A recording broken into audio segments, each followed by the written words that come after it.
dilanjutkan puasa Senin Kemis. Setelah Senin Kemis sudah bisa dilaksanakan, bisa puasa Yaumaddin dan sebagainya. Mari kita di dalam Al-Quran, di dalam surah Al-Imran ayat 134 menjelaskan wasari'u ila maghfiratin min rabbikum wa jannatin 'arduha as-samawati wal ardh uiddat lil muttaqin. Bersegeralah kamu semua kepada ampunan Tuhanmu yang telah menyediakan surga seluas langit dan bumi yang disediakan untuk orang-orang yang bertakwa. Bagaimana orang-orang yang bertakwa? Di dalam ayat selanjutnya, alladzina yunfiquna fis-sarra'i wad-dharra'i wal kadhimina al-ghaidha wal 'afina 'anil nas wallahu yuhibbul muhsinin. Yaitu orang-orang yang senantiasa menginfakkan ataupun mendermakan sebagian daripada rezekinya, baik dalam keadaan senang, baik dalam keadaan susah. Dan orang-orang yang mempertahankan, orang-orang yang menahan amarahnya ketika diuji kemarahan, dan orang-orang yang memaafkan kesalahan orang lain, dan Allah SWT sangat menyukai orang-orang yang berbuat kebaikan. Jadi ciri-ciri orang yang bertakwa yang pertama, baik dalam keadaan senang ataupun dalam keadaan susah, senantiasa berbuat terbaik, berbuat saling menyenangkan, saling menguatkan dengan adanya hubungan silaturahmi. Hadis Rasulullah bahkan Abdus Salam wa silaturahmi wa aqito'am basalatul lail yadkhuluna jannah.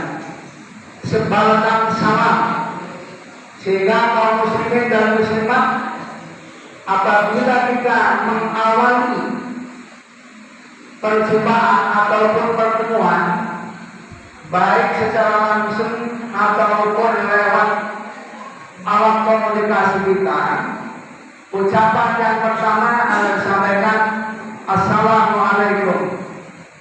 Itu kata doa. Rasulullah SAW mencontohkan yang demikian.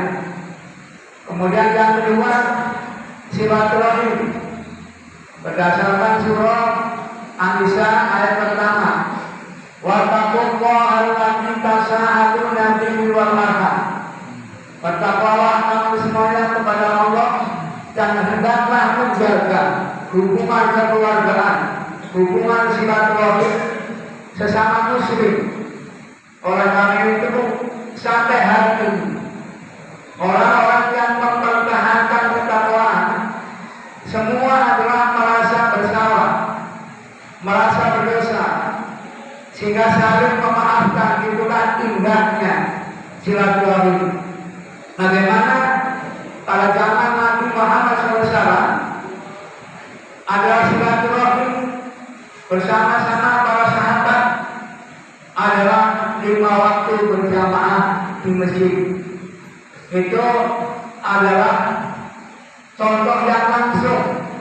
Kalau kita cinta kepada Allah, cinta kepada Rasulullah, maka ikuti gerak-gerik langkah Nabi kita Muhammad SAW melalui silaturahim. Dijelaskan lagi dalam surah Al-Imran ayat 31. Qul in kuntum tuhibbunallaha fattabi'uni yuhibbukumullahu wa yaghfir lakum dhunubakum wallahu ghafurur rahim. Jika kamu benar-benar cinta kepada Allah, cinta kepada Rasulullah, maka ikuti aku, yaitu Nabi Muhammad SAW, dan Allah mengampuni segala kesalahan-kesalahannya karena Allah Maha Pengasih, Maha Pengampun, Maha Kasih Sayang terhadap hamba-hambanya yang senantiasa menjaga silaturahmi. Jadi dengan adanya silaturahmi ini tidak ada perbedaan mana orang kaya, mana orang hebat, mana pejabat,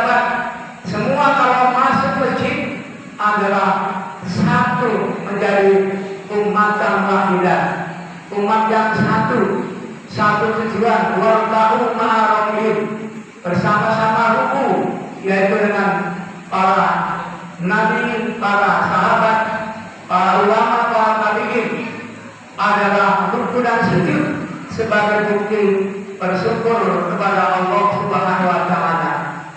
Jadi dengan adanya kita membangun hubungan silaturahmi ini akan menjadikan kekuatan ukhuwah Islamnya.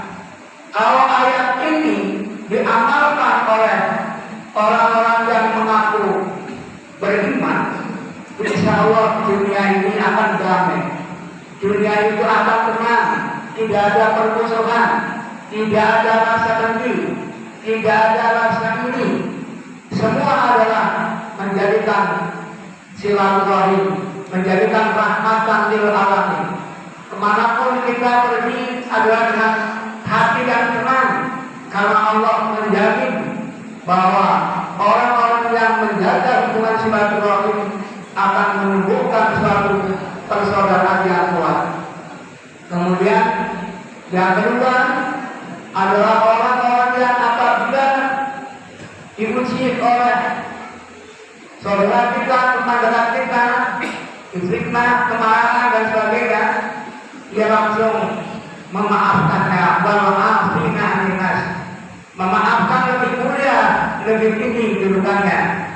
Dalam asbabun nuzul ayat ini, pada saat itu Musa al-Qasim, orang yang terkenal, orang yang sangat disegani, orang yang terkaya pada saat itu, punya karyawan banyak.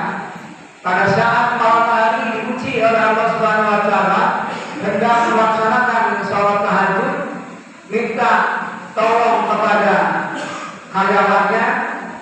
Biasanya pada saat hendak wudhu, air persediaan yang 1 teko yang malam itu biasanya dipakai 2 orang.